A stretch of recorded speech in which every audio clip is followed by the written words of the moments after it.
20년 동안 대화를 연구한 대화의 고수.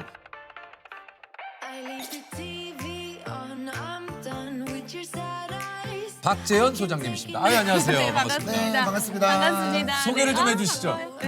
네, 저는 대화 트레이너 박재현이고요. 이렇게 좋은 자리 초대해 주셔서 감사합니다. 아, 감사합니다. 네. 요즘 진짜 그런 얘기 하시는 분들 많아요. 이 대화가 정말 어렵다. 네네. 예. 유독 또 요즘 그 텍스트로 사실은 우리가 또 얘기를 많이 하고 소통을 하다 보니까 그렇죠. 예. 카톡으로 대화를 시작하고 DM으로 대화를 마무리하는 그렇죠. 세상이니까요. 맞아요. 왜 그렇게 사람들은 나쁜 말을 하는가? 예, 대화의 어떤 이런 것에 대한 답을 얻으셨습니까? 그렇죠. 주먹 하나로 끝나요. 주먹 하나. 주먹으로 우리가 왜 대화에 실패하는지가 끝나는데 예, 예. 이게 우리 두뇌거든요. 네, 네. 근데 사실 우리가 이 상태에서는 누구나 대화를 잘 할 수 있어요. 왜냐면은 이 상태에서는 두 가지 능력이 있거든요. 첫 번째가 뭐냐면은 예를 들어 우리 세호님이 저쪽에서 울고 있는 거예요. 그러면은 선택해 보세요. 1번, 2번 중에 1번. 세호가 슬퍼 보인다. 2번. 세호가 행복해 보인다. 1번이죠. 그렇죠. 예. 너무 쉽죠. 네, 너무 쉽죠. 이게 상대를 공감하는 거잖아요. 이 능력이 있어요. 두 번째, 어떻게 하시겠어요? 재성님은 이제 울고 있는 세호님을 보면서 물어보겠죠. 세호야 왜 그렇죠. 그러니? 무슨 일이니? 무슨 일이니? 휴지도 갖다 주고 그렇죠, 그렇죠. 뭐 눈물도 닦아줄 수 그렇죠, 있겠죠. 그렇죠, 위로도 그렇죠. 해주고 네. 이게 문제 해결 능력이에요. 어. 그러니까 공감하고 문제를 해결할 수 있는 능력이 이때는 다 있는데 사람이 항상 이렇게만 살 수 없어요. 왜 그러냐면 화가 나고 아. 불안해지고 우울해지면은 그렇죠. 네. 이게 뚜껑이 열려요. 아. 우리가 흔히 나 뚜껑 열렸어 이러잖아요. 그렇죠, 그 그렇죠. 뚜껑이 이렇게 열려요. 근데 열리면 이 두 가지 능력도 잠시 사라져요. 아하. 자동적으로 무의식적으로 말하고 행동하게 만드는데 어. 이때가 대화를 실패하는 이유가 6가지로 나와요. 무의식으로 말하고 행동하게 만든다. 너 문제 있는 거 알아? 뭐 이런 거예요. 첫 번째가 판단. 너가 잘하고 있다고 생각해? 이렇게밖에 못하겠어? 뭐 이런 정말, 식으로. 정말 기분 나쁜데요. 그렇죠. 기분 나쁘죠. 네. 두 번째가 비난. 너 누구 닮아서 그러냐? 우리 집에 너 같은 애가 없다? 뭐 이런 거예요. 세 번째는 강요. 똑바로 해라. 좋은 말 할 때. 뭐 이런 거예요. 그리고 더 나가면 맞고 할래? 그냥 할래? 뭐 이렇게도 어허. 나오잖아요. 네 번째가 비교예요. 누구 집 애들은 이렇게 하나 보이는데 너. 세호야, 네 친구들 한번 봐라. 아. 너 같은 애 있니 없니? 뭐 이런 거예요. 다섯 번째가 당연시해요. 개그맨 몇 년 차세요? 뭐 이런 거예요. 이런 거 기본 아니에요? 뭐 이런 거. 톤 자체가 너무 기분 몇 년 차세요? 그러니까 너 몇 학년이야? 뭐 이런 거예요. 너 5학년이면은 나 때는 뭐 했는 줄 알아? 뭐 이런 거죠. 마지막에 합리화인데 기분 나빠하지 마. 다 너 위해서 하는 말이야. 어우. 이거 연구하신 거 맞네.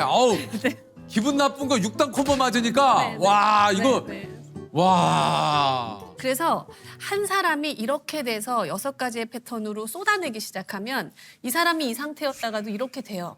그래서 둘 다 서로가 서로에 대한 판단과 비난을 주고받게 되면 우리는 이때가 이제 갈등 상황이다라고 얘기를 하죠.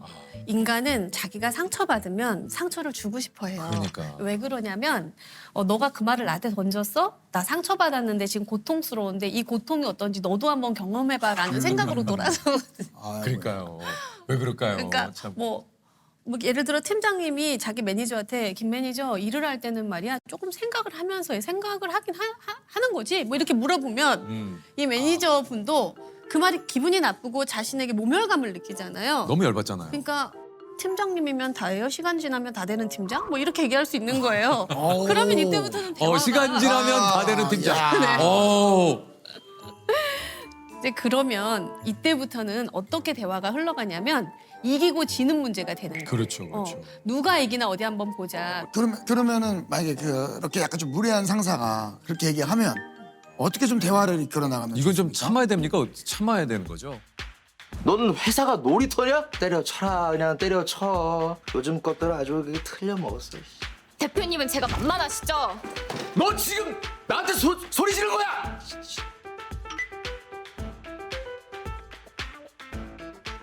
힘이 없는 사람이 이 말을 들을 때 내가 이걸 어떻게 반응해야 그러니까요. 되냐는 질문이잖아요. 그게 제일 궁금합니다. 이때는 이 사람이 실제 하려는 말이 뭔지로 돌려줘야 돼요. 예를 들어서 야 꺼져. 너 생각이 있어 없어? 이렇게 말할 수 있잖아요. 이럴 때 정말 생각이 있는지 없는지가 궁금해서 묻는 게 그건 아니에요. 아니죠. 왜냐하면 대부분은 그때 뚜껑이 열려서 나도 모르게 나온 말이거든요. 비난하고 싶어서. 그런데 팀장님 너 생각이 없어? 라고 제가 들었는데 제가 잘 들은 게 맞습니까? 물어보는 거예요. 그러면 그건 아니고 왜 일을 이렇게 했냐고 라고 자기가 하고 싶은 말로 약간 놀아서요. 돌아서겠죠. 그래서 들은 말을 그대로 반복해주면 말을 했던 사람이 그 말을 다시 듣고 자기가 실수했다는 걸 알 수 있어요. 그런데 이럴 때는 내가 팀장님 잠시 시간을 주시죠. 제가 보고 다시 말씀드리겠습니다. 그리고 혹시 팀장님 어떤 일이 무슨 일이 좀 있으셨나요? 시간을 줘야 돼요. 시간을 좀 줘야 돼. 왜냐하면 상대도 이 상태잖아요. 상대도 좀 덮을 시간이 필요해요. 저희가 그렇죠. 최소 15초에서 최대 15분까지. 음. 그 정도의 시간만 있어도 스스로 뚜껑을 그 시간이 지나면 좀 덮으세요. 그리고 나서 다시 대화하면 세호 씨 그때 내가 그 말했던 건 좀 미안한데 내가 하려고 했던 말은 하면서 좀 다시 바꾸시죠.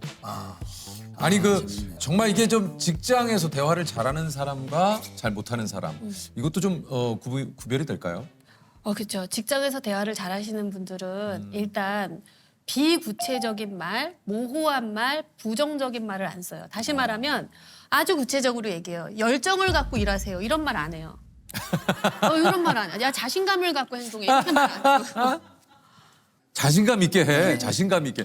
근데 그게 자신감이 어떻게 살 수 있는 것도 아니고. 아니고 우리가 아이들한테 말할 때도 7살 애한테 너가 지금부터 빨래 이런 거 못 시키잖아요. 못 시키죠. 엄마가 빨래해서 개켜놓으면 요거 새우가 서랍에 넣어줘. 요거는 할 수 있잖아요. 실현 가능하고 구체적으로 얘기한다는 거. 그거 되게 중요한 것 같아요. 되게 중요한 부분이고요. 실현 가능하고 구체적으로 얘기를 해요. 듣고 싶어하지 않는 말들 이런 거 말고 또 뭐 어떤 거 있습니까? 보편적인데 첫 번째는 존재를 부정하는 말. 그러니까 세호 씨는 여기서 빠지죠. 뭐 이런 거. 아우. 없어도 된다 이런 거. 야 그냥 주먹을 부른다. 주먹을 불어. 너무 섭섭해지는 말이죠. 그 아, 뭐 이게 참 그렇죠. 기분이 첫 번째가 그거예요. 너무 확상하는데요 기분이. 하지 마. 그 대신 넌 아무것도 하지 마. 뭐 이런 거. 아우, 씨. 야 네가 하지 마. 씨. 그렇죠. 어. 두 번째가 책임을 회피하는 말. 세호 씨가 아이디어 냈으니까 세호 씨가 결과를 책임져요. 이런 거. 너무 부담스럽잖아요. 세 번째가 압권인데 세 번째는 뭐예요? 너 요즘에 소문 안 좋더라. 뭐 이런 거. 아 진짜 기분 나쁘다. 이게 세 번째가 사회적 평가 위협이라고 해서 인간에게 그 스트레스 호르몬인 코르티졸을 확 올려요. 야 이게 그거구나. 사회적인 평가 위협. 위협이에요. 예. 이거 좋다. 이거 외워놔야겠다. 사회적인 평가 위협. 예전에 한 팀장님이 중역이 자기를 방에 불러가지고는 6개월 됐는데 이 팀에 온 지 자기 밑으로 한 60명의 팀원이 있는데 김 팀장 오고 나서 조직 문화가 개판이라는 말이 들려. 6개월 만에? 네, 이렇게 한 거예요. 그 60명 중에 누가 그런 말을 했는지 모르잖아요. 그러니까 다 모르죠. 싫어지더래요. 그럼 다 싫어지지. 네, 이런 거예요. 그러니까 그리고 내가 어떤 평가를 받을지가 너무 위협적이 되니까 말 한마디 하기도 되게 조심스럽고 나쁜 말도 못 하겠고 칭찬도 잘 못 하겠고 너무 입이 막혀가지고 힘들었대요. 아니 근데 조직 문화가 개선되기를 원했다면 그렇게 얘기하면 안 되는 거 아닙니까? 그렇죠. 들려오는 얘기 중에 혹시 참고할 만한 얘기 있는 것 같아요. 한번 누굴 만나봐라든가 내지는 왜 이렇게 됐을까를 얘기를 해줘야지. 개판이 됐으니까 어떡하라는 거예요. 참 제 대화를 잘하시네요. 아니 너무 열받잖아요. 맞아요. 그렇게 얘기했었어야 되는 거예요. 김 팀장, 내가 조직 문화가 염려가 그렇지. 되는데 우리가 좀 더 친밀하게 그렇죠. 그리고 화합하기 위해서는 우리 김 팀장이 최소한 각 팀의 우리 부서장들한테는 만나서 어떻게 된 일인지 뭐가 부족한지를 좀 들어봐. 들어봐. 이렇게 얘기해줬으면 대화는 아주 스무스하게 그럼요. 했겠죠. 네. 아니 정말 이 진짜 그렇다면 이게 궁금하실 겁니다. 다들 뭐 저도 그렇습니다만 대화를 잘하기 위해서는 어떻게 해야 되는가. 예. 대화를 잘 배우는 아주 빠른 방법은 뭐냐면 네 문제는 이거야를 말하는 게 아니라 나에게 중요한 건 이거야를 표현할 수 있는 훈련을 끊임없이 해보는 거예요. 예를 들면은 이제 아이가 있으시잖아요. 있죠. 근데 아이를 보면 아빠로서 내 아이의 좋은 점도 있지만 안 좋은 점도 당연히 그렇죠, 보이거든요. 그렇죠, 보이죠. 그러면 넌 왜 이렇게 게을러 터졌냐? 네 문제는 게으르다는 거야. 이렇게 말하고 싶을 때가 있어요. 있어요. 근데 그렇다고 해서 걔가 부지런해지진 않아요. 맞아요. 그렇죠. 네.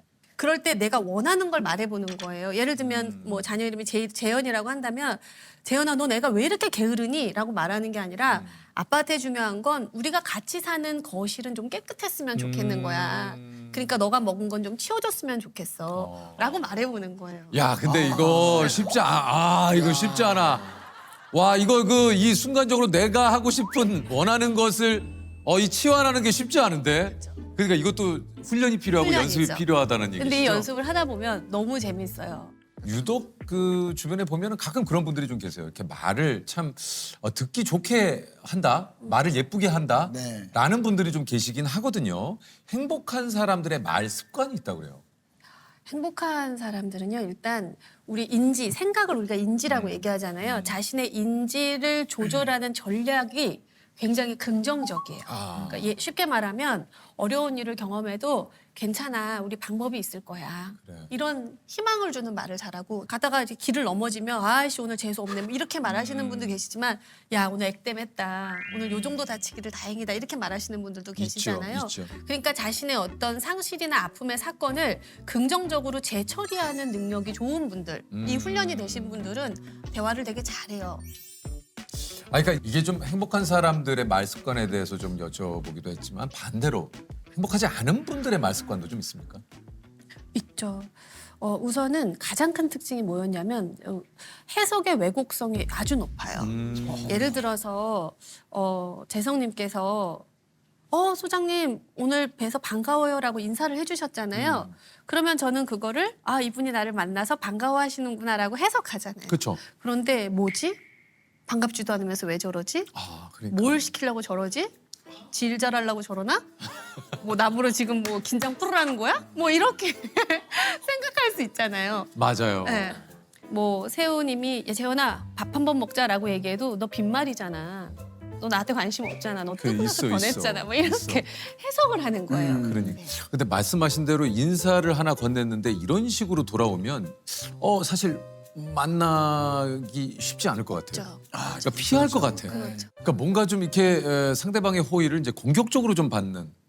왜 그러냐면 불신의 신념이에요. 그러니까 나는 아무도 믿을 수가 없어요. 그러니까 만약에 재성님이 저한테 커피 한 잔을 사주셔도 이걸 왜 사줬지? 아무 이유 없이 사줄 리가 없는데 이걸 사주고 날 뭘 이용하려고 하지라는 생각의 왜곡성, 해석의 왜곡성으로 돌입이 되면 감사합니다라는 말까지 가기에 시간의 거리가 좀 오래 걸리는 거예요. 그러니까. 이렇게 왜곡성이 높은 분들을 많이 만날 거 아니에요. 네. 근데 한 분의 경우에 미혼이셨는데 남자였는데 1년 동안 9명의 분과 교제를 하신 거예요. 그러니까 약 9다리가 아니라 한 명씩 9명이랑. 그렇게. 짧은 연애를 하신 거네요. 짧은 연애를 좀 하신 거구나. 저는 동시에 9명을 사귀었다고 해서 깜짝 놀랐어요. 이 한 사람 한 사람과 헤어질 때마다 가슴이 도려내는 아픔을 느꼈다는 거예요. 그만큼 짧았지만 많이 사랑했다는 거예요. 그런데 마지막 분과 왜 헤어졌냐라고 물어봤더니 자기가 이제 톡을 보내면 일이 사라지잖아요. 그런데 답이 없었는데 이 친구가 SNS에는 그 포스팅을 했다는 거예요. 근데 그걸 네. 통해서 신념이 활성화됐는데 어떤 신념이었냐면 얘는 나를 좋아하지 않는구나. 얘는 나를 최우선으로 해주지 않는구나. 얘가 나를 사랑하지 않는구나까지 가는 거예요. 굉장한 왜곡성이잖아요. 그래서 그냥 그걸로 헤어졌다는 거예요. 그러니까 늘 9명과의 헤어짐의 이유가 네. 자신만의 생각 속에서 이루어졌던 되게 거예요. 무서운 건데. 그러면 이때 그 연인에게 뭐라고 말을 하면 사실은 끝내자가 하고 싶었던 말이 아니라 아니죠. 급한 사랑한다고 일이 한다면. 아니라면 내 톡을 보면 나한테 먼저 답장해주고 나서 그렇죠. SNS 같은 거 하면 좋을 것 같아. 내가 좀 섭섭했어. 그렇죠. 라고 말해볼 만한 대상이잖아요. 말해볼 만하죠. 그렇죠. 예. 사랑하는 사람이니까. 근데 그 말을 안 하고 야 끝내자. 헤어져라고 하셨구나. 너랑 나랑은 여기까지인 것 같다. 이렇게 하고 헤어져 버리는 거예요. 정서적 결핍의 신념. 그러니까 내가 원하는 건 안 될 거야. 그다음에 이제 유기 불안의 신념. 나는 결국 혼자 남겨질 거야. 그 두 가지가 활성화가 되는 거예요. 이런 왜곡된 신념들을 많이 갖고 있을수록 대화는 어려워지는 거죠. 사회적인 문화가 달라도 학력 수준이 달라도 성별이 달라도 나이가 달라도 인간이 하는 모든 말은 둘 중에 하나인데 하나는 부탁의 말이고 하나는 감사의 말이다. 인간의 모든 말은 이 둘 중에 하나로 나뉘고 이 둘 중에 해당되지 않는 인간의 말은 존재하지 않는다. 그렇게 되나요? 네, 그래서 제가 이거를 돌려보니까 이렇게 한번 해보실래요? 이렇게 돌려보잖아요. 그럼 이게 돌아가요. 예를 들어서 돌아가네요. 자녀가 아빠가 맨날 바빠지 나한테 해준 게 뭐 있어? 이렇게 말하면 자, 이 말은 부탁인 것 같으세요? 감사의 표현인 것 같으세요? 뭐 있어? 일단 감사는 아니죠. 아니죠. 네, 그러면 부탁인 거예요. 그럼 이제 돌려보면서 도대체 얘가 하고 싶었던 말이 뭔가를 돌려보잖아요. 그럼 제가 돌려볼게요. 아빠, 나한테 시간 좀 내주세요. 아빠, 내가 아빠랑 하고 싶은 것들이 많아요. 라는 말인 거예요. 우리가 돈을 벌어서 어머니께 예를 들어 정말 명품백을 하나 사드렸어요. 그랬더니 어이구 이놈아 네가 얼마나 번다고 벌써부터 이렇게 돈을 펑펑 써. 감사인 감사죠, 거예요. 감사죠. 아들아 네, 고맙다. 너무 고맙다. 너무 고맙다. 엄마 이거 들고 다닐게. 이 감사의 표현인 거예요. 그래서 가족끼리는 고맙다는 말도 가끔 잘 못해요. 투박하게 하시기도 하시고 그럴 때 요거를 돌려보면 최소한 가족끼리는 돌려보자. 첫 번째 아이가 힘들다라고 말할 때 부모가 타당화를 잘 해주셔야 돼요. 우리는 이걸 이제 공감 능력이라고 얘기하는데 아이가 느끼는 감정을 잘 받아주는 겁니다. 나중에 아이들이 커서 타인의 감정을 공감하고 내 마음을 이해하는데 큰 자원이 돼요. 두 번째는 이제 싫다라고 말하는 자녀들을 대하는 건데 딱 한 번만 호기심을 가지고 그 싫은 이유를 아빠가 들을 수 있게 한번 말해줄래? 라고 해보는 거예요. 자신의 욕구, 내가 뭘 원하는지에 대한 질문을 듣고 자란 아이들은 부당한 대우를 받을 때 자신의 주장을 할 수 있는 자녀가 된다는 부분에서는 굉장히 중요한 부분이죠. 그래서 이 두 가지를 말씀드리고 싶어요. 아, 우리 또 뭐 이제 선생님으로부터 오늘 뭐 또 좋은 얘기를 많이 듣고 있는데 그 혹시나 오셨던 분들의 사례라든가 가장 많이 그 대화에 어려움을 겪는 분들의 좀 사례는 어떤 것들이 좀 있습니까? 제가 되게 인상적이었던 사례가 하나 있었어요. 이분이 조직에서는 똑똑하기로는 정말 둘째가라면 서러운 거예요. 그러니까 조직 차원에서 이 사람의 브레인은 돈 주고 사고 싶은 사람이었던 거예요. 근데 문제는 리더십이 팀원들을 대하는 이 사람의 방식이 거의 부속물처럼 대하는 거예요. 그냥 쓰고 버리는, 쓰고 버리는. 그러니까 요즘 애들은 다 생각이 없어서 그냥 시키는 일이나 똑바로 하면 된다는 거예요. 그래서 제가 밑에 있는 팀원들 중에 수십 명이 있었거든요. 칭찬할 사람을 한 명만 생각해 보셔라 그랬더니 바로 없다는 거예요. 그래서 제가 그럼 가정에는 있냐 했더니 없대요. 자기 자식도 칭찬할 애가 없대요. 그래서 제가 그럼 어릴 때도 없었냐 그랬더니 아주 어릴 때는 좀 있었던 것 같다는 거예요. 그걸 잡았어요. 아기 때 걔가 이제 자기가 퇴근하고 아파트 벨을 누르면 가끔 파자마를 입고 내려왔는데 아이스크림 사주고 같이 걸어오다가 같이 그네를 타고 놀았던 적이 있는데요. 그게 너무 사랑스러웠다는 거예요. 그래서 톡을 열어서 딸에게 그거를 써서 보내게 했어요. 그랬는데 그 아이가 아빠의 그 문자를 받고 3초 만에 일이 사라진 거예요. 근데 세션이 몇 시간 동안인데 끝날 때까지 답이 없는 거예요. 어이? 그러니까 그분이 그 교육 끝나고 민망했던 거예요. 그러니까 나가면서 저한테 남의 조직에 와가지고 조직사례나 다루면 되지 당신이 뭔데 남의 가정사까지 개입을 하냐 네네네. 기분 나쁘다 이러면서 네네. 가셨거든요. 그리고 나서 한 몇 달 지났는데 그분이 핸드폰을 들고 다시 오셨어요. 온 거예요. 왔는데 딸이 4일 만에 답장을 한 거예요. 아이가 우울증이 있었어요. 그래서 너무너무 학교 생활도 힘들고 아이가 너무너무 죽고 싶었던 거예요. 그날 학교도 안 가고 버스 정류장에 이렇게 우울해서 앉아 있었는데 아빠가 톡이 온 거예요.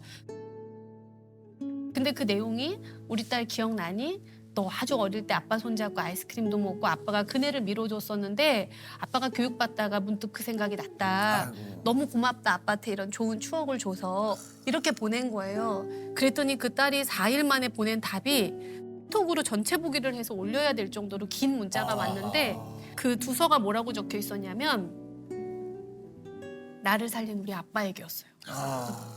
그리고 쭉 써서 아빠한테 문자를 받고 내가 바로 답을 할 수 없었던 이유는 내가 사는 게 너무 힘들고 괴로웠는데 아빠가 말한 그날이 자기도 기억이 난다는 거예요. 그래서 자기한테 힘을 줘서 고맙다고 이렇게 쭉 길게 써서 보냈는데 그분이 저한테 무슨 고백을 하셨냐면 고마움을 말한다는 거, 칭찬을 말한다는 게 조직에 왜 필요한가, 그러니까요. 내 인생에 왜 필요한지를 딸을 통해서 너무 많이 배웠다고 이렇게 이제 저한테 얘기를 해주셔서 그날 둘이 끌어안고 울었어요. 아이고. 아이고. 아이고. 되게 감동이었었어요. 예, 맞네요.